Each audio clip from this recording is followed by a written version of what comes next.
Hello again, friends, and welcome to another episode of Doc G's Wine and Spirits Review.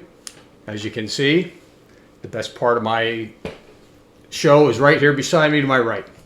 So today, what we're going to do is it's not going to be Doc G's Wines at all. It's going to be one spirit, and it's going to be a gin. And if you're looking at the bottle, you already know what it is. If you remember last year, I presented you a series of gins, and one of our favorite gins is the one that you see before us. It's called the Botanist. So I do have to give my wife a little credit here, and I'll let her explain how we wound up doing this spot.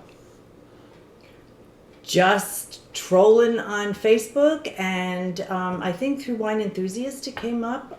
It featured Botanist, and it featured 3 different drinks for the summer. So she shoots me a text. I look at it and I go, I was looking for some spots anyway. I've been running a little dry on some ideas. So she popped that one into my text box, and here we are. So the way that I'd like to do this with you today is there was actually 3 drinks recommended, and the theme of the post, and I'll actually post it for you so you can see what she sent me. It was a spring to summer transition, getting you ready for some light, refreshing cocktails for the summer. Is the summer weather going to agree? Sooner or later. Welcome to Pennsylvania. So, at any rate, these 3 cocktails are ones that require a little bit of preparation. So what I'd like to do with you, and what the two of us would like to do, is we're going to take them one at a time and hopefully keep each one of these segments to under 10 minutes. Because I've been told I've been getting a little wordy in some of my segments, so I'm trying to cut down on the history and the evolution of wines. And today is about making a nice cocktail, and that's it. Always a teacher at heart. So, let us begin with our first one. You see a number of bottles here on the table, but what I would like to do first is reintroduce to you this wonderful gin. And I'm like a gin guy. She's a gin girl. We have a ton of gin in this house, but I can tell you that a lot of the gins that we have been sitting here for a couple of years, there always seem to be the ones that flow through the system. This is one of them. I've probably bought, for every other bottle that I have one bottle, I've probably bought 2 or 3 of these over the years. But I'd like to tell you what they say about it. It is a Scottish gin. I'm of Scottish heritage, so that makes me even more happy. But it's a gin of layered complexity, and these are their words: a progressive exploration of the botanical heritage of our Eye of Islay. 9 classic gin botanicals are augmented by 22 local herbs and flowers, foraged responsibly by hand from the hills, shores, and bogs of this fertile Hebridean island by our own professional forager. It's a wonderful gin. And the last sentence here is, the result is a roller coaster botanical odyssey in a glass. And the wonderful thing, if you ever buy this, and it's readily available no matter where you live, etched onto the bottle are all the different botanicals that they have in this gin. Some of them I've never even heard the name of. Oh, I never knew that. Yeah. It's kind of a neat little thing. And the nice thing is if you're interested in trying this gin and you haven't, lo and behold, you can get it in a small, medium, and extra large. It comes in a 375 milliliter bottle, this 750, and it comes in the big kahuna, the liter and a half. Actually, it comes in 4 sizes. Then there's one that's a liter. They don't sell those in PA. And then there's a liter and a half. It's a huge, huge bottle. One that, if you really like the Botanist, you would want to have around. So, if you remember last year, we're going to start with a drink that I featured for you. I think it was I did this one as a spot, and it's called the Negroni. Well, this is a twist on the Negroni, supposedly a little lighter for the summer. And truth be told, as I always do, I've already tried one of these to make sure that when I presented it to you, it was going to be the bomb. And I'm telling you now, it's the bomb, but now we're going to make it for you.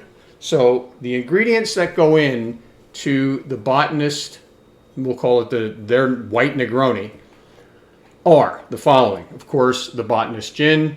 Then there's this lovely white bitter, which is another story in and of itself. When she sent me the recipe, I'm going, okay, well, where am I going to get white bitters? So I go onto the PA website, and of course, PA doesn't have it. So I'm visiting my family in Virginia, I wind up picking it up in Towson, Maryland at a Total Wine on the way home from Virginia last week. And I did find out subsequently that it's also available in the Claymont Total Wine in Delaware. And it is, in fairness to PA, it's available by special liquor order. But if you just listen to that, that doesn't sound like a fun way to go get it because you have to sit around and wait for it. The other ingredients that go into it are a sweet vermouth. And the sweet vermouth is one that I use in my regular Negroni, and it does give it a little bit of color. And this one is called Carpano Antica Formula. This is $40 a liter. This is a very expensive vermouth. There's no doubt about it. But I can tell you this. It's the best vermouth, the best sweet vermouth that you will ever have. And it has such an aroma and wonderful flavor profile that just adds to the bit. This is a bitter drink. It's got bitter, bitter, bitter. And it's also, then you're supposed to put a couple dashes of grapefruit bitters in the end of it. So, do you want to go ahead and make this? I'll tell you what the... Tell me what to do. All right, first of all, we need 2 ounces of Botanist gin. This is the simplest of the 3. The next 2 are a little bit more complicated. Muddling and smashing things. This is just... Okay, so we take that aside. And our next thing is we need 1 ounce then of each of the bitters. An ounce of the Luxardo.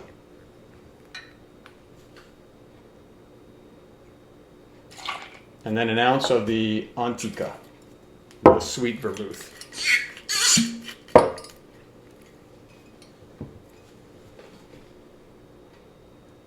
Here comes the color.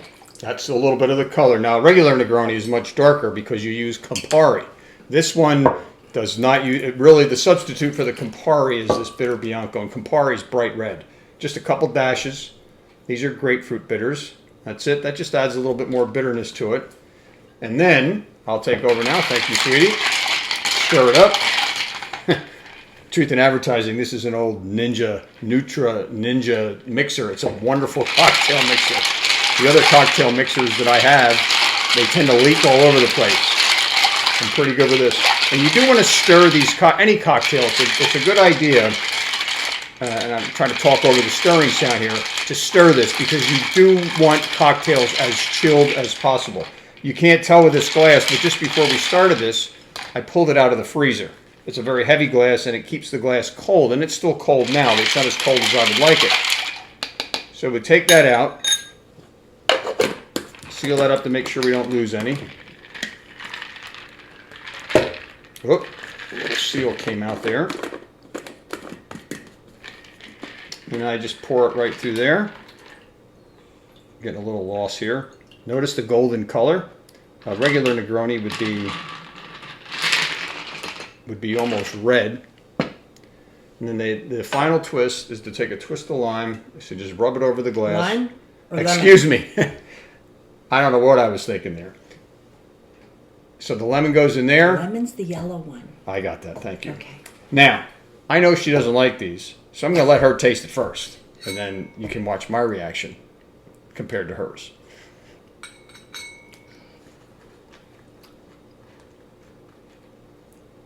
Not something that I would drink. It is something that I would drink. Salute, mes amis.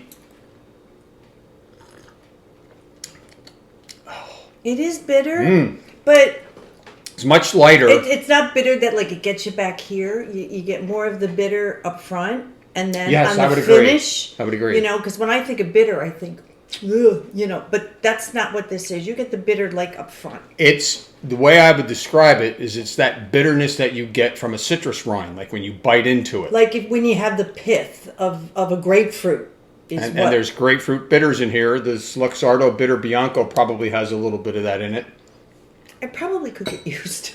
We could twist her arm here. So at any rate, that's the white Negroni. It will be on the spot or on the post that I put that has the recipe for the 3 of them. I'm not going to recite the recipe here to you. Just like I said, I'm trying to keep these under 10 minutes, and I can see by my timer I'm just about going to exceed that. So don't go away. You're going to see this glass again because I'll sip it as we make the next one. Round 2 is just ahead. We'll see you soon. Cheers.